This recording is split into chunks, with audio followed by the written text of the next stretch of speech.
fantastic job by Justin Schlater. He's back. He looks healthy. You know, He looks good. He looks so good. Health has always kind of been the question with Dustin. Can he be, you know, those knees, can they hang up? He looks outstanding. Wow. Whew. Okay, so Rough little stretch there for the Hawkeye Wrestling Club there. Dunna losing that big lead, and then St. John comes out. Although, you know, St. John was a big underdog there. He got teched last time, he got teched again. We got some predictions coming in. Buddy Landell saying Dake winning 74 kilograms. It's a bold strategy. So what you're saying is you beat Howell, beat Taylor, beat Jordan Burroughs twice in the same day. Okay. That's not a bad day. That's that would be fantastic if it happened. Not fantastic, it'd be incredible performances. We're underway. 86 kilograms semi. Chris Perry in the blue, Keith Gavin in the red. I like this matchup because it's a battle of smart wrestlers. Yeah. Battle of guys who know or have subtle techniques that they're so exceptional at that I like the word cerebral. You know, it's just one of my favorite matchups I think that we're seeing. And of course, Gavin, big tech fall over Richard Perry, and Chris Perry Taken out. Yeah, beat Clayton Foster 3-2. Right. In a match where you think maybe Clayton's a little more dangerous, but it's interesting with them because you know they've nice wrestled a single million leg times. from Perry. Great here, but you don't want to hesitate against Gavin, although Perry's an excellent finisher, and Gavin slowly improving his position here. Gavin seems to do that a lot. He's slow in some of these positions, but he somehow finds a way to score out of it. Right. He doesn't in that scenario, but he can be sneaky, Keith Gavin. No question about it. So 2 minutes to go here, still scoreless, and we're gonna hit Gavin for the first passivity warning.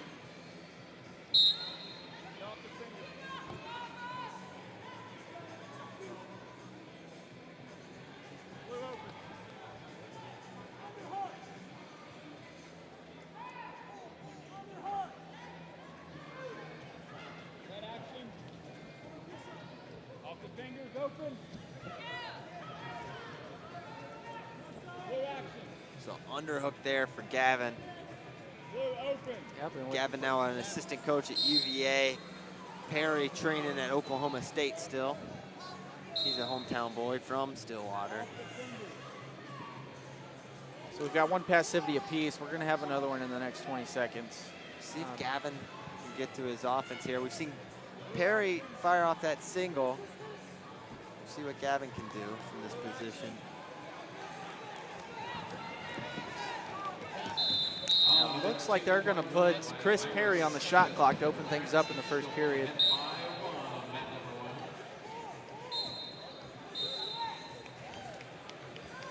So Perry's going to have 30 to score. He'll give up a caution in one. Give Gavin the lead.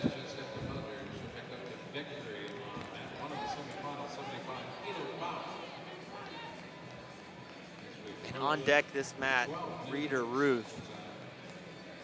On deck mat one, LaValle Green. So get that split screen going would be my recommendation. Absolutely.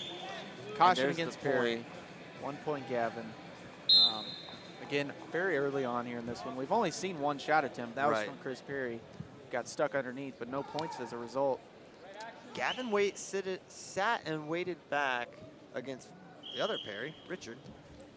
And yeah, it was 1-1 after the 1-1 first. And then he texts him, so scoring quite a few points there. But as it stands, 15 seconds to go, 1-0 lead for Gavin.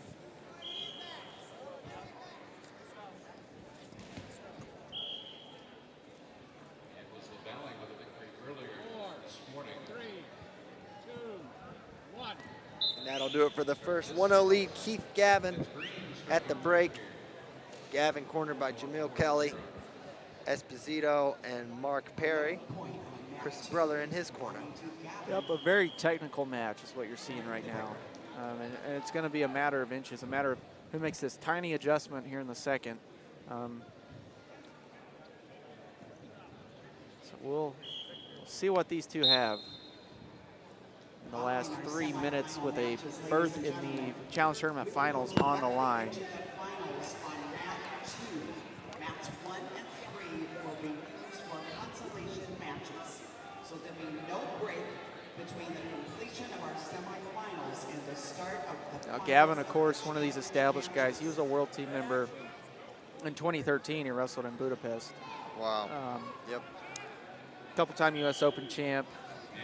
He's been second 3 times, including this year, to Jake Herbert, who's sitting in the finals. Ooh. The best of 3 tonight. He's been looking good. He's been looking amazing. But I think we just saw Gavin now on the shot clock. So Keith gonna need to find his way to some points here, or Perry's gonna have the lead. There's a single leg attempt, and Perry, nice sprawl, controlling that head.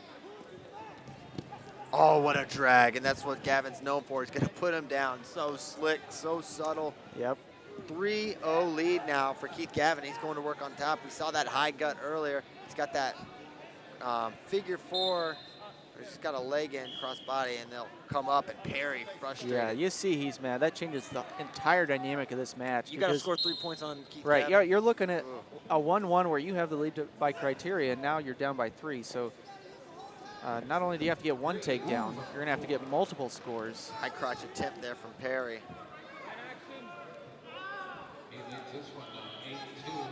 And Gavin's just not going to make mistakes. No, not going to beat himself. You're going to have to do something extremely high level. Great leg attack, great, and you're going to need to finish quick. You can't, absolutely. You can't dilly-dally. You can't have this extended thing. And there, look at that re-attack, just textbook. Blocking that head, gets the angle. Is Perry going to look for a chest wrap? And Gavin's looking pretty comfortable here in this crackdown position. He's getting his hips back, see it? And just improving his position there. And now Perry. Yeah, he's staying strong here. Yeah. Great job by Perry, and Gavin's got to be careful. You see him sliding those hips back, sliding those hips back. Perry trying to get this exposure. They'll stalemate it, put him up. I could watch guys wrestle from that position forever. I think it's so entertaining, just the subtle little changes. And I think the only guy I've seen Keith Gavin get hit in that move against was Jake Herbert in the finals of the U.S. Open. He straight up lifted him Yeah. off the mat. I mean, you like gotta deep have squat like this. It was impressive. It was impressive. Some Richard Immel level strength there. I don't know about all that. Your words, not mine. And wow, just ridiculous. What do we even call that? Richard, help me out here. Just he had I'm that not sure. seatbelt. Yeah, Is that gonna be a turn? I don't believe that'll be a turn. Is Perry trying to? Yeah, he knows he's got to make something happen now. And Gavin, this has been a straight Gavin match. You know, he gets the early lead. You know, he forces you into a mistake, and then towards the end of the match, he's able to open you up because you have to come. And he's so good technically and defensively, and he's not going to make the mistake. He capitalizes off your mistake, so your over-aggressiveness. Keith Gavin hits those moves that you like mess around with in practice. He hits them like on elite guys, and Keith Gavin going to win here 5-0 into the Challenge Tournament Finals. Well, he'll face the winner of Ed Ruth and John Reeder.